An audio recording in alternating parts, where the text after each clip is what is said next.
Dans un autre dossier, le ministre de l'Innovation, des Sciences et de l'Industrie du Canada, François-Philippe Champagne, était en visite dans la région pour une durée de 2 jours. Et Kimberly, l'objectif était de rencontrer plusieurs intervenants du domaine minier pour possiblement développer de futurs projets. C'est exact, Mélissa. Plusieurs rencontres ont lieu hier et aujourd'hui. Oui, donc ce matin, j'ai même pu assister à un rassemblement au Centre des congrès de Rouyn-Noranda. Environ 70 membres de la zone d'innovation minière ainsi que des entreprises et organismes liés au domaine minier se sont réunis pour discuter avec François-Philippe Champagne. Donc, des idées de projets qui mijotent beaucoup avec le développement prometteur de la filière de batteries au Québec. C'est l'exploitation de plusieurs matériaux pour fabriquer des batteries en Abitibi-Témiscamingue. C'est ça qu'on vise. Donc, je peux vous dire aussi que toute personne impliquée était en mode séduction pour montrer l'énorme potentiel dans la région. D'ailleurs, M. Champagne a été marqué par plusieurs projets en cours. Les gens de l'UQAT m'ont beaucoup impressionné.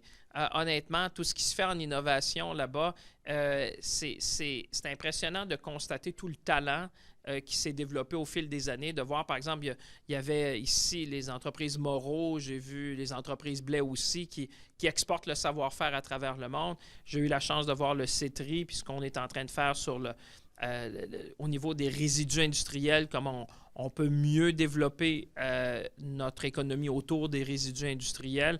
J'ai eu la chance de rencontrer la mairesse d'Allaire avec le conseil municipal, de parler de développement économique durable.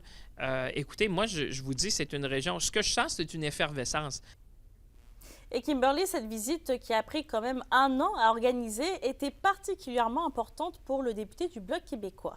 Absolument, Mélissa. Le député bloquiste a d'ailleurs accompagné François-Philippe Champagne tout au long de son passage en Abitibi-Témiscamingue. Sébastien Lemire m'a confié que sa mission était de prouver que plusieurs projets d'envergure peuvent être faits dans la région, autant au niveau de l'expertise qu'en ressources. Donc, c'est le cas notamment pour des projets minéraux critiques stratégiques. Bref, au lieu d'être dépendant, par exemple, du lithium en Chine, la question se pose si on peut tout simplement le développer ici avec les bons outils.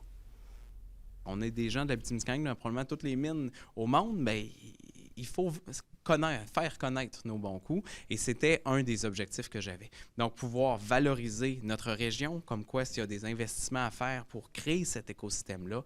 Évidemment, la ZIM est en toile de fond, qui est la bonne nouvelle qu'on attend tellement en Abitibi-Témiscamingue. Beaucoup de gens nous en ont parlé. Reste à savoir maintenant si des projets miniers d'envergure pourront voir le jour dans la région, oui, à la suite du passage de François-Philippe Champagne. Chose certaine, c'est qu'il quitte pour mieux revenir. Donc, le député Sébastien Lemire est confiant d'avoir fait bonne impression. Merci, Kimberly. Au plaisir.